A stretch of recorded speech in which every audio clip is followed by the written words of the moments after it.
Hai guys, kembali lagi bersama Lobby Film. Kali ini kita akan membahas sebuah film berjudul The Invitation. Film yang bergenre horor ini akan menceritakan anak yatim piatu yang dijebak untuk menikahi makhluk penghisap darah atau yang biasa kita kenal sebagai Dracula. Penasaran dengan kengeriannya?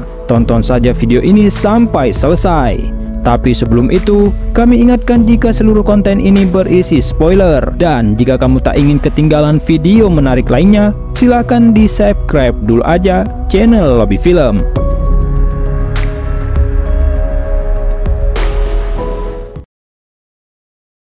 Film diawali dengan latar belakang tahun 1925. Kita diperkenalkan seorang wanita yang tinggal di sebuah kastil. Ia pada malam itu disuruh untuk memakan sesuatu oleh seorang pria, namun ia menolak dan mendorong pria tersebut hingga ia terjatuh. Ia bernama Emmeline.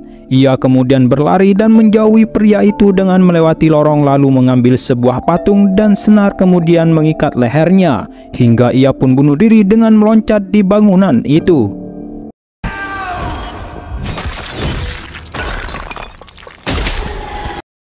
Scene beralih di waktu sekarang. Kemudian kita diperkenalkan cewek bernama Evie. Evie bekerja part-time sebagai pelayan di sebuah pertemuan tentang tes DNA. Evie mempunyai sahabat dekat bernama Iggy. Ia memberikan Evie sebuah souvenir yang ia ambil saat pertemuan tadi. Di souvenir itu ada sebotol wine dan alat tes DNA. Evie di sini hidup dan tinggal sendirian karena semua orang tuanya sudah meninggal. Selesai membereskan kamarnya, Evie menyempatkan untuk membuka souvenir yang diberikan Iggy tadi. Ia kemudian menonton mengenai tes DNA.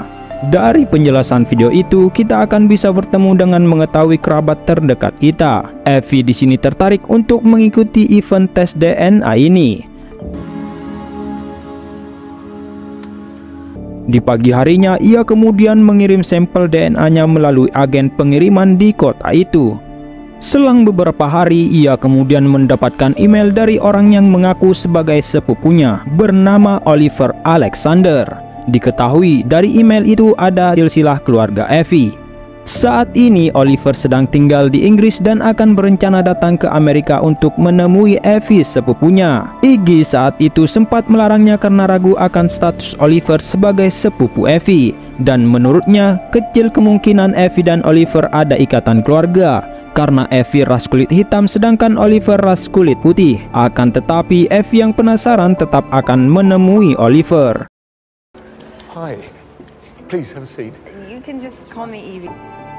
Singkat waktu, mereka pun bertemu di sebuah restoran. Nampaknya saat itu Oliver sangat senang bertemu dengan sepupunya itu. Ia pun menjelaskan silsilah dari keluarga mereka. Tempo dulu nenek mereka bernama Emmeline berselingkuh dengan seorang pria berkulit hitam dan melahirkan sebuah anak. Lalu kemudian ia menikah lagi dengan seorang pria lagi pada tahun 1925.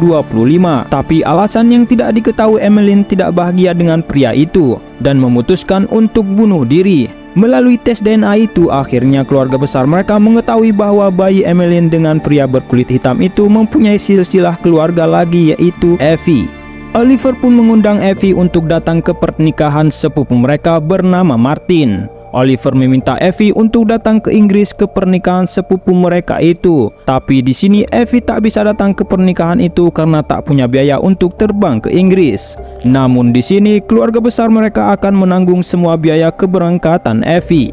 Singkat cerita, Evie pun mengiyakan untuk datang ke acara tersebut. Whitby, Yorkshire. You just have to tolerate my terrible sense of humor. I'm excited to meet my family. Oh, I'm excited. Sesampainya di Inggris, ia pun disambut hangat atas kedatangannya oleh Oliver. Mereka pun akhirnya pergi ke sebuah kastil mewah tempat yang akan dijadikan acara pernikahan tersebut. Ya, kastil yang sama saat di awal film tadi. Holy shit. Beberapa pelayan juga sudah siapkan untuk melayani tamu-tamu yang akan datang ke acara itu. Evie pun dibuat takjub oleh mewahnya kastil tersebut, dan tanpa disadari ia malah menabrak pelayan yang sedang membawa beberapa gelas itu. Pelayan itu pun memperkenalkan diri kepada Evie. Mereka bernama Dia dan Imogen. Tak berselang lama datanglah kepala pelayan, ia bernama Fidel. Lantas ia pun memerintahkan kedua pelayan tadi untuk segera membereskan pecahan kaca itu. Kemudian datanglah seorang pria bernama Walter dan memperkenalkan bahwa Evie adalah salah satu tamu istimewa di acara itu. Ia pun meminta maaf atas ketidakramahan kepala pelayan tadi. Oliver pun memperkenalkan bahwa Walter adalah pemilik dari kastil tersebut. Tak banyak yang mereka bicarakan saat itu karena Walter harus pergi untuk mengurus beberapa keperluan lagi. For letting me say you're Fidel pun mempersilahkan Evie untuk masuk dan menuju kamarnya. Ia menerangkan bahwa Evie bisa melihat-lihat isi seluruh bangunan di kastil itu. Namun ruangan perpustakaan tidak bisa dikunjungi karena sedang direnovasi. Except the library, we're renovating. Kita diperkenalkan kembali dengan seorang pelayan bernama Bu Swift. Ia akan menjadi pelayan pribadi Evie sejak ia menjadi tamu di kastil itu. Evie saat itu kagum dengan ruangan yang akan menjadi tempat tidurnya. Perhatian Evie tertuju pada sebuah lukisan perempuan yang ditempel di ruangan itu. Ia pun menanyakan siapa perempuan yang terlukis tersebut. Ibu Swift menerangkan ia adalah nyonya dari kastil ini, tapi ia pun sudah meninggal dunia baru-baru ini. Malam itu, Evie pun menelpon sahabatnya kemudian menceritakan semua pengalamannya kepada Iggy sejak sampai di kastil tersebut. Ia juga menceritakan sosok Walter yang membuatnya kagum. Evie pun mematikan teleponnya dan akan jogging pada malam itu. Ia pun lari di sekeliling halaman kastil tersebut. Tiba-tiba ia melihat bangunan tua yang ada di seberang kastil itu. Ia juga melihat sosok yang ada di lukisan tadi sedang berdiri dan menatap kepadanya. Dan tiba-tiba di malam itu, jam menunjukkan hampir jam 3 pagi. Evie pun keluar dari kamarnya untuk mencari minum. Namun saat itu ia melihat Fidel sedang memberikan arahan kepada pelayan itu. Namun entah arahan apa yang dilakukan jam segitu. Lalu kemudian bel pun berbunyi dan salah satu dari pelayan itu memasuki ruangan perpustakaan yang ditugaskan untuk membersihkan ruangan perpustakaan tersebut. Lalu kemudian Fidel pun mengambil kunci di dalam sebuah laci dan membuka pintu itu. Akan tetapi selepas pintu itu dikunci, ia terlihat seperti membaca sebuah jampi-jampi. Di dalam, pelayan itu mulai menyalakan lilin untuk jadi alat penerang. Tiba-tiba kursi yang ada di depannya berputar. Keadaan semakin mencekam. Setelah di ruangan itu, tiba-tiba terdengar suara musik klasik dengan sendirinya. Tiba-tiba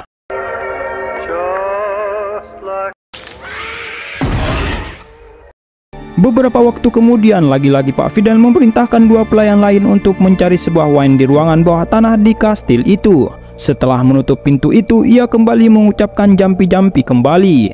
Kedua pelayan malang itu kembali menyalakan lilin untuk jadi bahan penerangan di ruangan itu. Dan tiba-tiba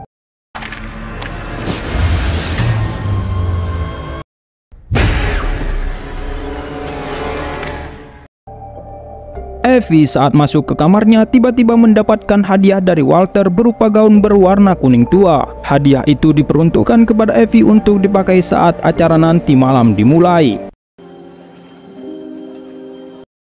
Malamnya, Evie pun datang ke acara itu dengan memakai gaun yang diberikan Walter sebelumnya. Ia pun mendapatkan sambutan hangat dan tepuk tangan dari para undangan saat itu. Bersamaan itu, ada tamu lain yang mendapatkan sambutan yang serupa. Mereka berdua bernama Victoria dan Lucy. Saat itu mereka datang menemui Evie dan memperkenalkan diri. Nampaknya pada pertemuan pertama itu Lucy sangat ramah dan senang bertemu dengan Evie. Namun berbeda dengan Victoria yang terkesan meremehkan dan tak senang dengan Evie. Your life in New York, it sounds terribly humdrum. Tibalah saatnya sambutan atas kedatangan Walter sebagai tuan rumah di acara itu. Ia langsung menemui Evie dan mengajaknya berdansa. Melihat kejadian itu, Victoria seakan tak senang dengan apa yang dilihatnya. Karena terlalu ramai, Walter pun mengajak Evie untuk jalan-jalan ke belakang kastil dan memperlihatkan beberapa ruangan di kastil tersebut. Dari perbincangan hangat mereka, Evie sangat kagum dengan kepribadian Walter yang nampak sangat wibawa. Dan di sisi lain, Walter pun menyukai Evie. Ya, perpisahan mereka diakhiri dengan kenyotan mesra.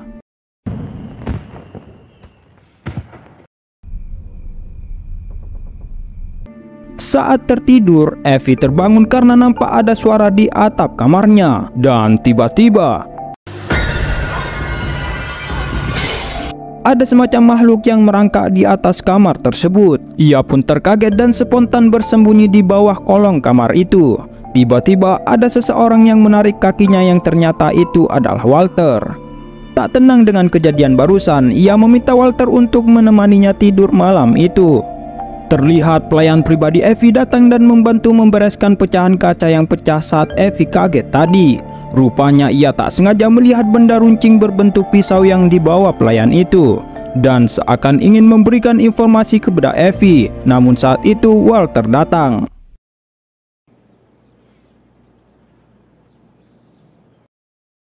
Di pagi harinya saat Evie terbangun, ia menemukan surat dari Walter yang ingin mengajaknya bertemu malam ini. Namun tiba-tiba datanglah Lucy dan Victoria ke kamar Evie dan mengajaknya untuk ke ruang pijit yang ada di kastil tersebut.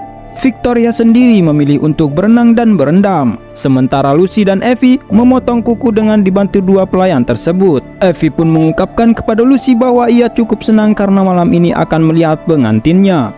Tiba-tiba tak sengaja pelayan itu membuat luka tangan Evie. Victoria yang datang langsung menghisap tangan Evie. Kesal akan perlakuan Victoria kepadanya, Evie pun pergi dari ruangan itu. Lewat depan perpustakaan tersebut, Evie pun penasaran akan isi dari ruangan itu. Lantas ia pun langsung mengambil kunci dari tempatnya itu. Ia pun tanpa sengaja melihat selembaran kertas yang ada di atas meja Walter, yang ternyata selembaran data atau profil sosial medianya. Tahu akan hal itu, ia pun beranggapan bahwa Walter telah mengatur kedatangannya ke tempat itu. Ia pun langsung membereskan semua pakaiannya dan berniat untuk pergi dari kastil itu. Akan tetapi Walter pun mencegat dan meyakinkannya. Walter beralasan salinan itu ia dapatkan dari Oliver karena ingin mengajak sepupunya tersebut untuk mengunjungi kastil miliknya.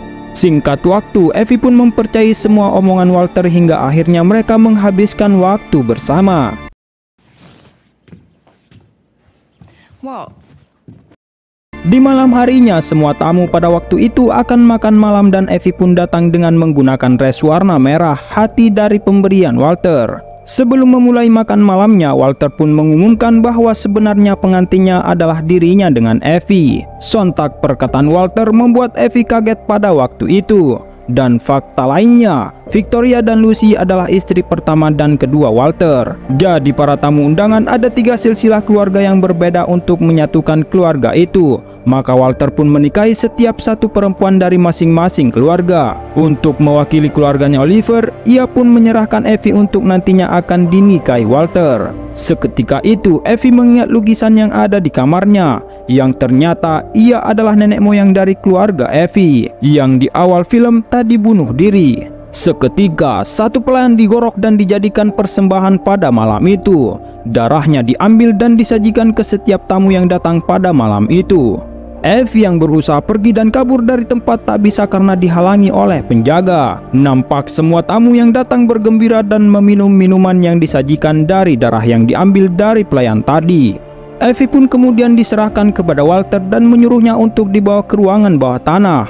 Ia pun dibawa oleh Victoria dan juga Lucy. Lucy menerangkan kepada Evie bahwa ia harus menerimanya karena ikatan dari pernikahan ini membuat mereka bisa hidup kekal abadi dan bisa beraktivitas pada siang hari tanpa ada batas waktu yang menghalangi mereka dengan satu syarat. Evie harus meminum darah sebagai peresmian ia menjadi salah satu dari keluarga Walter atau Dracula. Lantas Victoria langsung mengurung Evie ke sebuah peti. Evie pun mencoba minta tolong namun tak ada yang menolongnya. Tapi tiba-tiba tak berselang lama datanglah pelayan pribadi Evie menolongnya. Ia berpesan agar Evie terus berlari dan jangan sampai berhenti kecuali sudah ada di dalam bandara, dan menggunakan api sebagai senjata untuk melawan mereka. Perlarian Evie pun diketahui oleh penjaga dan membunyikan bel peringatan bahwa Evie telah melarikan diri. Evie yang terpojokkan akhirnya bersembunyi di ruangan penyimpanan daging keluarga Walter. Alangkah kagetnya ia setelah mengetahui bahwa di ruangan itu banyak tersimpan mayat-mayat pelayan sebelumnya yang dijadikan stok makanan keluarga itu. Tak lama kemudian, Pak Fidel datang dengan membawa pelayan pribadi Evie tadi yang sudah tewas. Saat ia lengah, Evie pun langsung melarikan diri dan mengunci pintu dari luar. Effie pun lari sejauh mungkin sampai ia tiba di sebuah pemukiman penduduk dan meminta tolong ke salah satu rumah yang dihuni oleh sepasang suami istri yang sudah tua. Kemudian ia menelpon seseorang untuk meminta bantuan dan menawarkan segelas minum kepada Effie. Akan tetapi Effie pun melihat sebuah foto yang menunjukkan bahwa pasangan itu adalah salah satu dari keluarga di kastil tersebut. Lantas kemudian Effie pun menghantam muka dari kakek tua itu menggunakan sebuah benda. Namun Effie terkena pukulan dari nenek tersebut hingga ia tak sadarkan diri.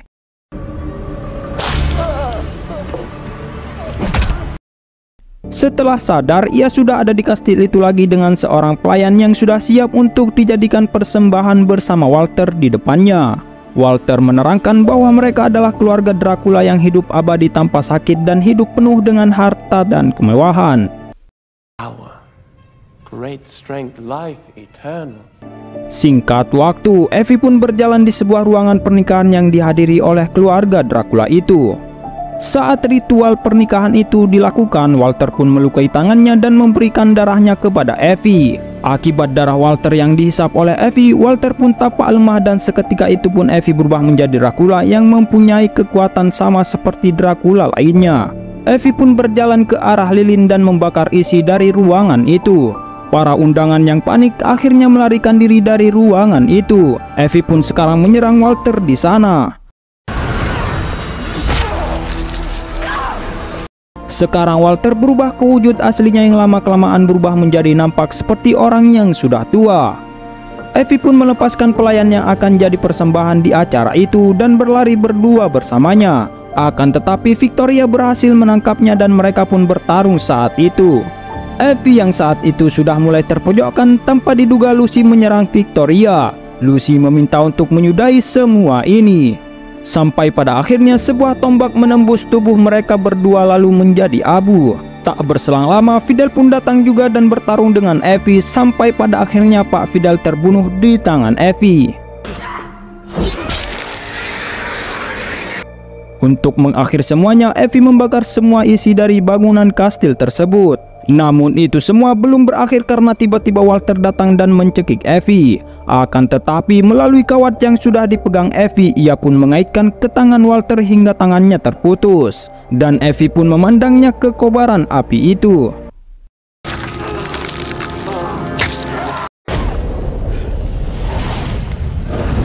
Setelah 2 minggu dari kejadian itu, Iggy dan Effie pun pergi ke tempat Oliver dan memukul kepalanya menggunakan tongkat bisbol. Dan film pun selesai.